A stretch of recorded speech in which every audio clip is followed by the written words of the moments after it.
नमस्कार, मैं हूं आपके साथ रोहत। 3 फेज का चुनाव खत्म हो चुका है। भारत के लोकतंत्र का आधा सफर तय हो चुका है। ऐसे में अब राजनीतिक विश्लेषक रिजल्ट की तैयारी करने में लगे हैं और कह रहे हैं कि आने वाले वक्त में जो परिणाम आएंगे वो चौंकाने वाले होंगे। अनुमान लगाया जा रहा है कि कौन अभी तक आगे चल रहा है और कौन पीछे है।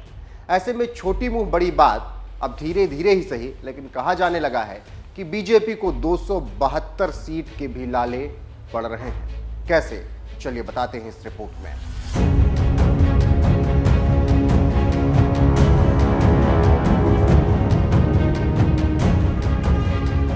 तीन चरण खत्म हो चुके हैं और चौथे चरण की तैयारी चल रही है, जो 13 तारीख को चुनाव होने हैं। लेकिन उससे पहले इस चुनाव अभियान का लगभग आधा हिस्सा पूरा हो चुका है और कुछ संशय के साथ ये कहने की भी हिम्मत की जा रही है कि अब तक जो मुद्दा उभर कर सामने आया वो बहुत स्पष्ट नहीं है। संशय इसलिए है, जो इस चुनावी दौड़ में सबसे आगे है वही इस अभियान की परिभाषा तय करने में अक्षम दिखाई दे रहा है। 2012 के बाद से अपने चढ़ान की ओर बढ़ते गए नरेंद्र मोदी और उनकी बीजेपी ने इतिहास रचा। 14 में सबके लिए अच्छे दिन के नारे के साथ आगे बढ़े, फिर 56 इंच का सीना और लाल आंखें दिखाई गई। फिर 2019 में अधूरे काम पूरा करने के लिए मौका दो, अभी बहुत काम छूट गए, तो जनता ने वो भी कर दिया। लेकिन 2024 में मोदी के पास जनता को बोलने के लिए बहुत कुछ बचा नहीं है और सिर्फ इस वक्त बरगलाया जा रहा है। विपक्ष महंगाई, बेरोजगारी, अग्निवीर अर्थव्यवस्था की बात कर रहा है। मोदी अपनी सरकार के काम नहीं गिना पा रहे हैं, जनता को सुनने को तैयार नहीं है। 2024 में 7 चरणों वाले चुनाव में 3 चरण का चुनाव फिलहाल खत्म हो चुका है और इन 3 फेज में बीजेपी की ओर से कोई मुद्दा नहीं उभरा। चीन का तो नाम तक नहीं लिया जा रहा, ना पाकिस्तान की चर्चा हो रही। बस एक बार मोदी ने पाकिस्तान का नाम लिया, बाकी कांग्रेस की बात कर रहे हैं। लेकिन जनता सुनने को फिलहाल तैयार नहीं है। यही नरेंद्र मोदी और बीजेपी के लिए परेशानी का सबब बना है। इसके साथ ही साथ चुनाव राष्ट्रीय होने के बजाय रीजनल हो गया है और यही बीजेपी की सबसे बड़ी परेशानी है।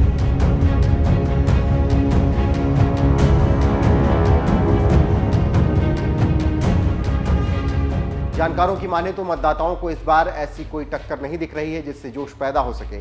ऐसी टक्कर जो 2 गैर बराबर टीमों के बीच एक तरफा मैच करा दे। इस समय जब नतीजे का अंदाजा लगाना इतना आसान और सुरक्षित हो, तब वोट देने क्यों जाएं? आप बीजेपी समर्थकों से बात करें तो पता चलेगा कि वो मोदी से निराश हैं और कुछ कह पाने की स्थिति में नहीं है। जबकि 2014 और 19 में जोश हाई था और जोर जोर से चिल्लाकर बोल रहे थे कि अच्छे दिन आएंगे, लेकिन मोदी ना अच्छे दिन ला पाए और ना ही कार्यकर्ताओं का मनोबल उठा सके। ऐसे में अब ना बालाकोट है, ना ही नारी पर अत्याचार की बात है। 2024 में इसलिए मोदी असहाय नजर आ रहे हैं। और सबसे बड़ी बात ये कि देश के सबसे बड़े बाजीगर नरेंद्र मोदी भी इस चुनाव के लिए कोई ऐसा मुद्दा नहीं तय कर पाए जो 7 चरणों के इस चुनाव को पहले से आखिरी चरण तक खींच सके। मोदी का तो मुद्दा एक दिन भी जिंदा नहीं रह पा रहा। यह भी गौर करने वाली बात है कि कम से कम पिछले 3 चरणों में बीजेपी के चुनाव अभियान कांग्रेस द्वारा उभारे गए मुद्दों के विरोध पर है।